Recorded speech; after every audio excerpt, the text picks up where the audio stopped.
अस्सलाम वालेकुम एवरीवन, मेरा नाम असद है और आज की इस वीडियो लेसन में मैं आपके साथ जावास्क्रिप्ट होस्टिंग को डिस्कस करने जा रहा हूँ। जावास्क्रिप्ट होस्टिंग जावास्क्रिप्ट का डिफ़ॉल्ट बिहेवियर है। इसमें होता ये है कि जब भी हम कोई वेरिएबल या कोई फंक्शन डिफाइन करने के बगैर इस्तेमाल कर लेते हैं, तो behind the scenes JavaScript automatically उस वेरिएबल या उस फंक्शन को उस स्पेसिफिक स्कोप के अंदर रहते हुए जहाँ पे हम उसे इस्तेमाल कर रहे हैं, टॉप पे जाके डिक्लेयर कर देता है और इस चीज़ को जावास्क्रिप्ट होस्टिंग कहते हैं। अगर मैं इसी तरह से आपको एक्सप्लेन करता रहूँगा, मैं सिर्फ बात करता रहूँगा तो चीज़ें आपकी समझ में नहीं आएँगी। तो ज़्यादा बेहतर ये है कि मैं आपको कुछ एग्ज़ाम्पल्स दिखा दूँ, कुछ प्रैक्टिकल वर्क आपके सामने करूँ, उससे चीज़ें आपको ज़्यादा बेहतर वे में क्लियर हो जाएँगी। तो यहाँ पे सबसे पहले मैं एक फ़ाइल क्रिएट कर लेता हूँ और इस फ़ाइल को मैं किसी डायरेक्टरी में सेव भी कर लेता हूँ। और सबसे पहले डायरेक्टरी क्रिएट कर लेता हूँ। डायरेक्टरी का नाम JS और होस्टिंग उर्दू, क्योंकि ये उर्दू लेसन है इसलिए मैंने उसकी वो जो फ़ोल्डर है, फ़ोल्डर का नाम भी मैंने उर्दू कर दिया। ओके, तो यहाँ पे जो फ़ाइल है सबसे पहले वाली, वो मेरी HTML फ़ाइल होगी, index.html। यहाँ पे मुझे एक और फ़ाइल रिक्वायर्ड होगी और ये मेरी जावास्क्रिप्ट फ़ाइल है,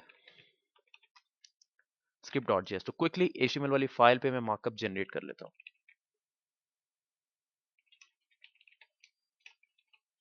सोर्स, और जो सोर्स है script.js, क्योंकि जो मेरी इंडेक्स फ़ाइल और स्क्रिप्ट वाली फ़ाइल है, वो सेम लेवल पे पड़ी हुई है, सेम डायरेक्टरी में है। ओके, तो यहाँ पे मैंने एक वेरिएबल डिक्लेयर किया, लेट्स सपोज x।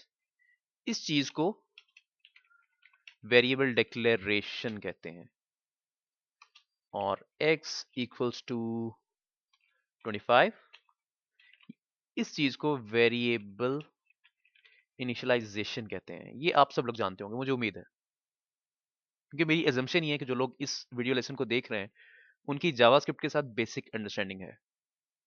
और अगर आपको जावास्क्रिप्ट का बिल्कुल भी आइडिया नहीं है तो मैं आपको सजेस्ट करूंगा कि सबसे पहले जावास्क्रिप्ट सीखें, लैंग्वेज को सीखें, उसके बाद इस टॉपिक पे आए। तो इसको डिक्लेरेशन कहते हैं और इसको इनिशियलाइजेशन कहते हैं। अब सबसे पहली चीज, तो हमारे पास दो तरह के स्कोप्स होते हैं। एक ये तो डॉक्यूमेंट है, इस पे कुछ भी अवेलेबल नहीं है, और एक ही वाला स्कोप है, और एक मैंने यहाँ पे फंक्शन डिक्लेयर किया फंक के नाम से, और एक ये वाला स्कोप है।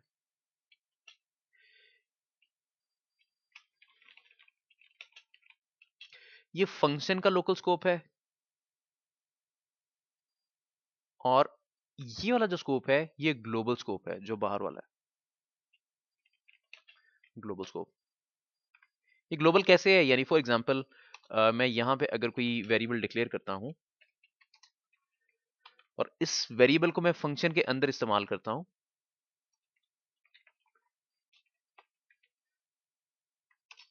x, और मैं अगर इस फंक्शन को कॉल करता हूँ,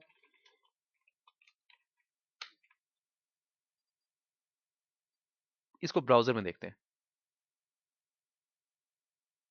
ये देखें, फंक्शन मैंने जैसे ही कॉल किया, फंक्शन के अंदर एक अलर्ट की इंस्ट्रक्शन थी। अलर्ट ने क्या किया, अलर्ट ने जस्ट इस x की वैल्यू को दिखा दिया अलर्ट बॉक्स में, इस फंक्शन को कॉल करें। तो यहाँ पे आप देख सकते हैं कि x के नाम से जो वेरिएबल है वो ग्लोबली इस फंक्शन के अंदर अवेलेबल है। और अगर मैं कोई फंक्शन, इस फंक्शन के अंदर कोई वेरिएबल डिक्लेयर करता हूँ और उसको मैं फंक्शन के बाहर रह के इस्तेमाल करना चाहता हूँ, for example var y equals to 25,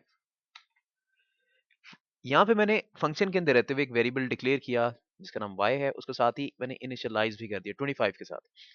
अब इस वेरिएबल को मैं फंक्शन के बाहर इस्तेमाल करने की कोशिश करता हूँ, अलर्ट y। सबसे पहले ये बाहर वाला फंक्शन कॉल होगा, बाहर वाला फंक्शन कॉल हो जाने के बाद सबसे पहला वाला अलर्ट बॉक्स आएगा, वो 10 दिखा देगा अलर्ट बॉक्स में। उसके बाद लाइन नंबर 13 एग्जीक्यूट होगी। मतलब फंक्शन कॉल जैसे ही रिटर्न करती है, जहां से कॉल हुआ, लाइन नंबर 12 से कॉल हुआ और लाइन नंबर 12 पे कॉल रिटर्न हो गई, उसके बाद लाइन नंबर 13 पे जो मैंने अलर्ट करवाया y को, y क्या है, y एक लोकल वेरिएबल है, उसका स्कोप डिफरेंट है, वो फंक्शन के स्कोप के अंदर आ रहा है, वो एक लोकल स्कोप में आ रहा है। तो यहां पर y अनडिफाइंड है। इसको ब्राउजर में देखते हैं। पेज रिफ्रेश करता हूं, सबसे पहले 10 आ गया और उसके बाद कुछ भी नहीं आया। उसकी वजह यह है कि जो y है वो अनडिफाइंड है। y किसी डिफरेंट स्कोप में डिफाइंड है। डिफरेंट स्कोप कौन सा है? फंक्शन वाला। y सिर्फ फंक्शन के अंदर अवेलेबल है। जो y है वो फंक्शन का वेरिएबल है। और अगर मैं ब्राउजर पे जाता हूं, 10 फिर से आ गया और दूसरा अलर्ट बॉक्स नहीं आया। अगर मैं इंस्पेक्ट एलिमेंट पे जाता हूं तो यहां कंसोल में आप देखें, ये एक एरर मैसेज आ रहा है, uncaught reference error, y is not defined, क्योंकि y का स्कोप डिफरेंट है। ओके, यहां पे मैं आपको एक और चीज दिखाना चाहता हूं। सब कुछ रिमूव करता हूं। जितने भी फंक्शंस या जितने भी वेरिएबल्स ग्लोबली डिफाइंड होते हैं, वो सारे के सारे ऑटोमेटिकली विंडो के नाम से जो ऑब्जेक्ट है उसके साथ एसोसिएट हो जाते हैं, उसका पार्ट बन जाते हैं। यानी फॉर एग्जांपल मैंने यहाँ पे एक वेरिएबल डिक्लेयर किया x इक्वल्स टू 10, और अगर मैं इसको प्रिंट करवाना चाहता हूँ, मैंने यहाँ पे लिखा x और इसका रिजल्ट 10 आ जाएगा। आप जानते हैं, ये देखें। और अगर मैं x के साथ लिखता हूँ विंडो डॉट एक्स, जैसा कि मैंने आपको अभी बताया कि जितने भी हमारे ग्लोबली डिफाइंड वेरिएबल्स या फंक्शंस होते हैं वो ऑटोमेटिकली विंडो का मेंबर बन जाते हैं। अब इस टाइम पे x विंडो की ऑब्जेक्ट की प्रॉपर्टी बन चुका है। और अगर मैं फिर से रिफ्रेश करता हूं तो ये देखें मेरे पास सेम रिजल्ट आ गया और कोई एरर नहीं है। कोई एरर नहीं आया, देखें कंसोल क्लियर है। वापस आते हैं। अब यहां पे मैं एक और एग्जांपल करता हूं आपके सामने। फॉर एग्जांपल ये जो मैंने, अब ये जो डॉक्यूमेंट आपको नजर आ रहा है, ये डॉक्यूमेंट का स्कोप है। डॉक्यूमेंट का स्कोप हमेशा ग्लोबल होता है। तो इसका मैं स्कोप चेंज करता हूं। फॉर एग्जांपल इसको उठा के मैं एक फंक्शन में डाल देता हूं। फंक्शन में डाल दिया और इस पार्ट को मैंने कट किया और यहां पे पेस्ट कर दिया। तो अभी मैंने क्या बात की थी? मैंने कहा था कि जितने भी वेरिएबल्स या फंक्शंस ग्लोबली डिफाइंड होते हैं वो सारे के सारे ऑटोमेटिकली विंडो ऑब्जेक्ट के मेंबर या प्रॉपर्टीज बन जाते हैं। वेरिएबल्स प्रॉपर्टीज बन जाते हैं, फंक्शंस मेथड बन जाते हैं। और यहाँ पे मैं अब जो मेरा वाला फंक्शन है फंक, इसको कॉल कर लेता हूँ लाइन नंबर 6 पे। मैंने इसको कॉल कर लिया। कॉल कर लेने के बाद अब इसकी आउटपुट ब्राउजर में देखते हैं। रिफ्रेश, और ये देखें अनडिफाइंड। इंटरेस्टिंग। इंटरेस्टिंग कैसे है? फंक्शन के बाहर ये वाली लाइन काम कर रही थी लेकिन फंक्शन के अंदर ये लाइन काम नहीं कर रही है। तो इससे ये चीज साबित हो गई, जो भी चीज लोकली डिफाइंड होती है यानी कि किसी फंक्शन के अंदर डिफाइंड होती है वो विंडो का पार्ट नहीं है। और कोई भी चीज अगर ग्लोबली डिफाइंड है वो ऑटोमेटिकली विंडो का पार्ट बन जाती है। विंडो का जो ऑब्जेक्ट है उसका पार्ट बन जाती है, उससे एसोसिएट हो जाती है। वेरिएबल है तो वो उसकी प्रॉपर्टी बन जाएगी, कोई फंक्शन है तो वो विंडो वाले ऑब्जेक्ट का मेथड बन जाएगा। चलिए, आई होप कि ये कॉन्सेप्ट आपका क्लियर हो गया। आगे चलते हैं। अब होस्टिंग की तरफ आते हैं। ये होस्टिंग है, नॉट होस्टिंग। ये होस्टिंग है। चले, यहां पे मैंने एक वेरिएबल यूज किया और उसको कोई वैल्यू असाइन कर दी 25। आप देख सकते हैं ये ग्लोबल वेरिएबल है। मतलब अगर आप कोई वेरिएबल डिक्लेयर करते हैं, आप कोई वेरिएबल यूज करते हैं, इसको मैंने डिक्लेयर नहीं किया अभी, अगर आप कोई वेरिएबल डिक्लेयर किए बगैर इस्तेमाल कर लेते हैं तो वो ऑटोमेटिकली एक ग्लोबल वेरिएबल बन जाता है। और अगर मैं आगे आता हूं, यहां पर आके मैं अलर्ट बॉक्स यूज करता हूं और इसकी वैल्यू अलर्ट बॉक्स में दिखा देता हूं। रिफ्रेश, 25 आ गया, परफेक्ट, कोई एरर नहीं है। अब अगली लाइन पे, लाइन नंबर 3 पे मैंने इसको यूज किया, तो लाइन नंबर 4 पे वार एक्स, मैंने एक्स को डिक्लेयर कर दिया। Declaration of x. तो यहाँ पे आप नोट कर सकते हैं, वेरिएबल को मैं डिक्लेयर बाद में कर रहा हूँ, इस्तेमाल पहले कर रहा हूँ। इसकी आउटपुट देखते हैं, रिफ्रेश, 25, सेम आउटपुट। अब होता क्या है, ये काम कैसे हुआ? यहाँ पे एक चीज आपको हैरान कर सकती है। वो चीज असल में क्या है कि डिक्लेरेशन तो बाद में हो रही है, लेकिन वेरिएबल डिक्लेयर्ड है। कैसे डिक्लेयर्ड है? यहाँ पे होस्टिंग का कॉन्सेप्ट आ जाता है। होस्टिंग क्या काम करती है? यहाँ पे तो मैंने एक्सप्लिसिटली इसको डिफाइन किया, इसको डिक्लेयर किया। होस्टिंग इस पार्ट को उठा के, इसको मैं कमेंट कर देता हूं, होस्टिंग इस पार्ट को उठाती है और ऑटोमेटिकली आप जिस स्कोप में काम कर रहे होते हैं उसके ऊपर ले जाती है, behind the scenes. Behind the scenes मतलब आपको नजर नहीं आता, लेकिन वेरिएबल की डिक्लेरेशन ऑटोमेटिकली टॉप पे आ जाती है। उसके बाद वैल्यू, इस वेरिएबल को कोई वैल्यू असाइन हुई और वेरिएबल को यूज कर लिया गया। इसे वेरिएबल होस्टिंग कहते हैं। रिफ्रेश, आप देख सकते हैं सेम रिजल्ट है। हमेशा एक चीज याद रखें, जो इनिशियलाइजेशन है, वेरिएबल को आप इनिशियलाइज करते हैं, तो इनिशियलाइजेशन कभी भी होस्ट नहीं होती। यानी फॉर एग्जांपल, अगर मैं x इक्वल्स टू 25 जो मैंने लिखा हुआ है, जो कि इनिशियलाइज किया मैंने वेरिएबल को 25 के साथ, इसको लाइन नंबर 6 पे लिख देता हूं और अब मैं x को यूज करता हूं, तो x लाइन नंबर 25 पे आके इनिशियलाइज हो रहा है।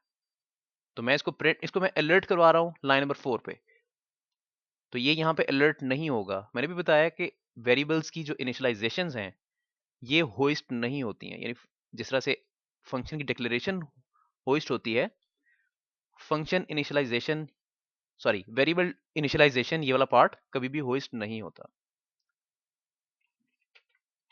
ब्राउजर में चलते हैं, रिफ्रेश, और ये देखें अनडिफाइंड। अगर आप जावास्क्रिप्ट के डेवलपर हैं तो ये कॉन्सेप्ट्स आपके क्लियर होने चाहिए। अगर आपके कॉन्सेप्ट्स क्लियर हैं तो इनकी वजह से आप अच्छा कोड लिख सकेंगे, आपके कोड में बग्स नहीं होंगे, आपके कोड में एरर्स नहीं होंगे। और हमेशा एक चीज याद रखें, मैं आपको सजेस्ट करूंगा, जब भी आप जावास्क्रिप्ट का कोड कर रहे हैं तो आपकी फंक्शन डिक्लेरेशंस हैं या वेरिएबल डिक्लेरेशन है, उनको स्क्रिप्ट के टॉप पे ले जाएं। यानी कि जिस स्पेसिफिक स्कोप में आप काम कर रहे हैं, अपनी डिक्लेरेशन को उस स्कोप के अंदर रहते हुए टॉप पे ले जाए। ये काम आप खुद कर लें। चलिए आगे मूव करते हैं। यहाँ पे एक और इंटरेस्टिंग एग्जांपल करता हूँ मैं आपके सामने। इस पार्ट को रिमूव करता हूँ, रिमूव कर देने के बाद इसको भी रिमूव करता हूँ। var x equals to 25 declare किया x को, और साथ ही मैंने उसको कोई वैल्यू असाइन कर दी जो कि 25 है। नीचे आके मैंने एक फंक्शन क्रिएट किया, सम फंक, फंक्शन को एक नाम दे दिया सम फंक। अब इसके अंदर आकर मैंने x को अलर्ट कराया, सम फंक। फंक्शन को मैंने कॉल किया, फंक्शन जैसे ही कॉल होगा x की वैल्यू हमें नजर आ जाएगी। रिफ्रेश, 25। और ये कैसे हुआ? मैंने जैसे स्टार्ट में एक्सप्लेन किया था, मैंने कहा था कि कोई भी चीज आप अगर बाहर वाले स्कोप में डिफाइन कर देते हैं और उसके आगे जो भी स्क्रिप्ट आपने लिखा हुआ होता है, चाहे कोई फंक्शन है चाहे कोई ऑब्जेक्ट है, तो जो टॉप पे चीज डिफाइन होती है, जो डॉक्यूमेंट के स्कोप में डिफाइन होती है, वो आगे आने वाले स्क्रिप्ट में ग्लोबली अवेलेबल होती है। तो ये चीज यहां पे भी साबित हो गई। ओके, तो यहां पे मैं एक और काम करता हूं, मैं लिखता हूं var x equals to 10, बल्कि इसको डिफाइन कर देता हूं, ताकि मैं इसको वापस ले चलता हूं। इस दफा मैं इसको कोई दूसरी वैल्यू दे देता हूं, 100। बल्कि मैं वैल्यूज चेंज कर देता हूं, कुछ और लिख देता हूं इसकी जगह पे। डॉक्यूमेंट स्कोप और फंक्शन स्कोप। अब यहां पे मैं फिर से अलर्ट लिखता हूं, और एक्स को शो करवाता हूँ अलर्ट बॉक्स में, देखते हैं क्या होता है। Refresh, undefined, interesting. उसके बाद ओके, फंक्शन स्कोप। अब कोड को आप केयरफुली देखें हुआ क्या है। सबसे जो पहले वाली लाइन है, लाइन नंबर 4, जब ये एग्जीक्यूट हुई तो इसने क्या काम किया, इसने यहाँ पे अनडिफाइंड प्रिंट करवा दिया। अनडिफाइंड इसने क्यों प्रिंट करवाया, उसकी वजह ये है कि जो वेरिएबल है उसकी इनिशियलाइजेशन लाइन नंबर 5 पे हो रही है, और मैंने जब इसके साथ वॉर लिख दिया तो ये एक लोकल वेरिएबल बन गया। तो लोकल वेरिएबल बन जाने के बाद लाइन नंबर 6 एग्जीक्यूट हुई, और मेरे पास जो आउटपुट आई वो फंक्शन स्कोप आ गया। आउटपुट एक बार फिर से देखते हैं। Refresh, undefined. नेक्स्ट टाइम अगर मैंने ओके पे क्लिक किया और मेरे पास जो नेक्स्ट आउटपुट आई वो फंक्शन स्कोप आ गई। अब यहां पे हुआ क्या है, यहां पे बिहाइंड द सीन्स जो एक्स है उसको टॉप पे डिक्लेयर कर दिया गया है, और ये काम जावास्क्रिप्ट ने खुद किया है, जिसे होइस्टिंग कहते हैं। अब इस टाइम पे मैं फंक्शन के स्कोप के अंदर आ गया हूं। ये वाला जो काम है, this has been done by the JavaScript itself behind the scene, behind the scenes। Even though ये काम मैंने नहीं किया, लेकिन जावास्क्रिप्ट ने ऑटोमेटिकली इसको यहाँ पे डिफाइन कर दिया है, डिक्लेयर कर दिया है। तो डिक्लेयर करने के बाद जो इसका इनिशियलाइजेशन वाला पार्ट था वो लाइन नंबर 6 पे आ गया। इसके साथ मैं वार हटाता हूं, अब देखते हैं आउटपुट। रिफ्रेश, अनडिफाइंड और फंक्शन स्कोप। अब अनडिफाइंड यहां पे आने की वजह यह है, जैसे मैंने आपको स्टार्ट में बताया था, वेरिएबल्स को इनिशियलाइज किया जाता है। इनिशियलाइजेशन वाला पार्ट कभी भी होस्ट नहीं होता, सिर्फ और सिर्फ वेरिएबल्स डिक्लेरेशन या फंक्शन डिक्लेरेशन सिर्फ वही होस्ट होती हैं। तो यहाँ पे देखें, वेरिएबल को टॉप पे डिक्लेयर किया गया था। किसने किया था, जावास्क्रिप्ट ने खुद से किया था, इसको होस्ट किया था। इस लाइन को अगर मैं रिमूव कर देता हूं तो देखें यहाँ पे मैं नजर नहीं आ रहा, लेकिन जब मैं स्क्रिप्ट को एग्जीक्यूट करूंगा तो बिहाइंड द सीन्स ये काम हो रहा होगा। उसकी वजह से यहाँ पे जो x की वैल्यू है वो अनडिफाइंड आ रही है। उससे नेक्स्ट लाइन पे x equals to function scope मैंने कर दिया, यानी कि x को मैंने एक वैल्यू असाइन कर दी। जब मैंने x को वैल्यू असाइन की, असाइन कर देने के बाद x की वैल्यू यहाँ पे प्रिंट हो गई।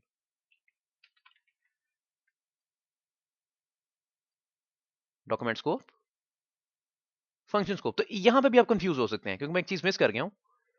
मैंने स्टार्ट में आपके साथ बात की थी, मैंने कहा था जब भी आप कोई वेरिएबल डिक्लेयर करते हैं, सॉरी, जब भी आप कोई वेरिएबल यूज करते हैं और उसके साथ वार नहीं लगाते हैं, यानी कि आप उसको डिक्लेयर नहीं करते हैं, तो विदाउट डिक्लेरेशन जो भी वेरिएबल है वो ऑटोमेटिकली ग्लोबल वेरिएबल बन जाता है। तो इस टाइम पे जो x है ये एक ग्लोबल वेरिएबल बना हुआ है। ये फंक्शन के बाहर भी अवेलेबल है, ये फंक्शन के अंदर भी अवेलेबल है। तो in order to make it a local variable, इसके साथ मैं वार लिख देता हूं। अब ये लोकल बन गया, अब ये इस टाइम पे एक लोकल वेरिएबल बन गया। अब लोकल वेरिएबल की इनिशियलाइजेशन कब हो रही है, लाइन नंबर 6 पे हो रही है, लेकिन behind the scenes line number 4 पे जावास्क्रिप्ट ने इसको ऑटोमेटिकली डिक्लेयर कर दिया। यानी कि जो डिक्लेरेशन वाला पार्ट है जावास्क्रिप्ट ने ऑटोमेटिकली यहां पे मूव कर दिया। इसको मैं कमेंट कर देता हूं। इसको ब्राउजर में एक बार फिर से देखते हैं। रिफ्रेश, अनडिफाइंड,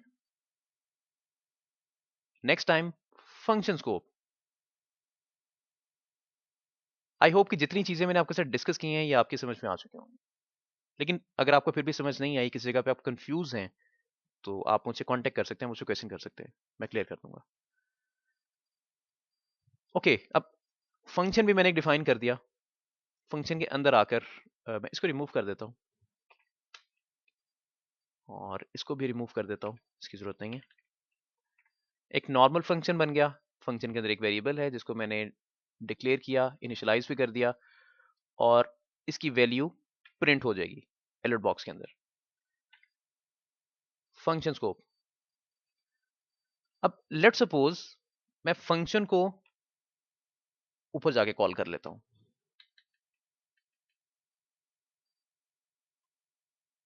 फंक्शन की डिक्लेरेशन नीचे हो रही है लेकिन फंक्शन को मैं ऊपर कॉल कर रहा हूं, तो होता क्या है? रिफ्रेश। ये देखिए फंक्शन सक्सेसफुली कॉल हो गया और फंक्शन की आउटपुट भी आ गई, सेम आउटपुट आ गई।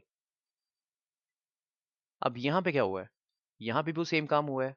मैंने जैसे आपको स्टार्ट में बताया था कि जितने भी फंक्शंस हैं, जितने भी वेरिएबल्स हैं, आप उनको जब भी यूज करते हैं तो होस्टिंग की मदद से उनकी जो डिक्लेरेशन है बिहाइंड द सीन्स उस स्पेसिफिक स्कोप के अंदर रहते हुए टॉप पे चली जाती है। तो ये फंक्शन ये भी इस टाइम पे होस्ट हो गया। जावास्क्रिप्ट ने ऑटोमेटिकली इसकी होस्टिंग कर दी, यानी कि यहाँ पे मैंने इसको कॉल किया लाइन नंबर 2 पे, और जो लाइन नंबर 1 है यहाँ पे इसको जावास्क्रिप्ट ने ऑटोमेटिकली डिक्लेयर कर दिया। इसका मतलब ये नहीं कि मैंने यहाँ पे रूम छोड़ दिया, एक लाइन मैंने छोड़ दिया तो जावास्क्रिप्ट ने इसको यहाँ पे डिफाइन कर दिया, इसका ये मतलब नहीं है। मैं रूम ये खत्म कर देता हूँ, लेकिन ऑटोमेटिकली जावास्क्रिप्ट इसको सबसे पहले डिफाइन कर देगा।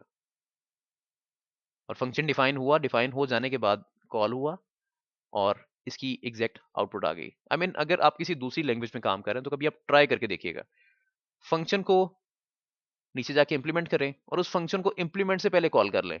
लेट्स सपोज अगर मैं सी प्लस प्लस की बात करता हूं तो सी प्लस प्लस कभी भी इस चीज को अलाउ नहीं करेगी। सी प्लस प्लस में फंक्शंस या वेरिएबल्स होस्ट नहीं होते हैं।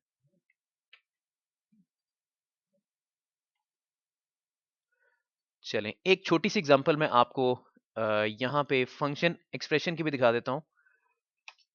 फंक्शन का जो नाम था वो मैंने रिमूव कर दिया और यहाँ पे मैंने फंक्शन को एक वेरिएबल को साइन कर दिया। फॉर एग्जांपल फंक, फंक के नाम से मैंने एक वेरिएबल बनाया और फंक्शन मैंने इसको साइन कर दिया। तो अभी मैंने बात की, मैंने कहा फंक्शंस किसी स्पेसिफिक स्कोप में रहते हुए टॉप पे डिक्लेयर होते हैं ऑटोमेटिकली, हमें नजर नहीं आता, लेकिन जावास्क्रिप्ट इनकी डिक्लेरेशन टॉप पे ले जाती है, स्क्रिप्ट के टॉप पे, यानी कि जो जिस स्पेसिफिक स्कोप में आप काम कर रहे हैं उस स्कोप के टॉप पे ले जाती है।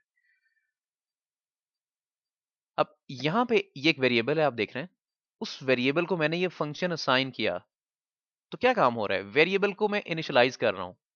तो स्टार्ट में मैंने आपके साथ बात की थी, मैंने कहा था कि जो इनिशियलाइजेशन है, अगर आप वैल्यू किसी वेरिएबल को कोई वैल्यू असाइन कर रहे हैं वो कभी भी होस्ट नहीं होती है, सिर्फ और सिर्फ वेरिएबल की डिक्लेरेशन या फंक्शन की डिक्लेरेशन होस्ट होती है। तो फॉर एग्जांपल अगर मैं इसको ऊपर इस्तेमाल करना चाहता हूं, यानी लाइन नंबर 2 पे मैं इसको कॉल करता हूं, फंक, नीचे वाला फंक्शन मैंने कॉल किया, मैंने रिफ्रेश किया, तो ये देखें फंक इज नॉट अ फंक्शन। क्यों इट्स नॉट अ फंक्शन? क्योंकि ये एक वेरिएबल है, क्लियरली नजर आ रहा है, और ये फंक्शन मैंने इस वेरिएबल को असाइन किया हुआ है। जो असाइनमेंट वाला काम है, वेरिएबल को आप कोई वैल्यू असाइन करते हैं, वो होस्ट नहीं होती है। इसको मैं उठाता हूं और यहां पे आके कॉल करता हूं, अब ये सक्सेसफुली कॉल हो जाएगा, आपको ये एरर नहीं आएगा। रिफ्रेश, और आप देख सकते हैं सक्सेसफुली कॉल हो गया।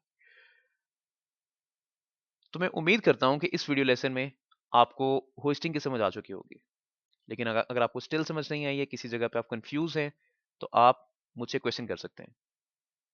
मेरा यूट्यूब का चैनल है, अगर आपको वीडियो अच्छी लगी तो आप इसको प्लीज़ लाइक कीजिए, और अगर आपको वीडियो अच्छी नहीं लगी है, इसमें कोई इशू है, तो प्लीज़ मुझे रिकमेंड करें ताकि मैं उस क्वालिटी के मुताबिक ट्यूटोरियल्स बनाऊँ। फर्दर मोर जो मेरा चैनल है, अगर आप इसको सब्सक्राइब कर लेते हैं तो इसमें क्या होगा, सब्सक्राइब कर लेने के बाद ऑटोमेटिकली आपको अपडेट्स आती रहेगी, जैसे जैसे मैं वीडियोस अपलोड करूंगा आपके पास ऑटोमेटिकली अपडेट्स आती रहेगी हर न्यू वीडियो की। तो मेरे ख्याल से आज के लिए इतना काफ़ी है, जो नेक्स्ट लेक्चर है इंशाल्लाह उसमें मुलाकात होगी।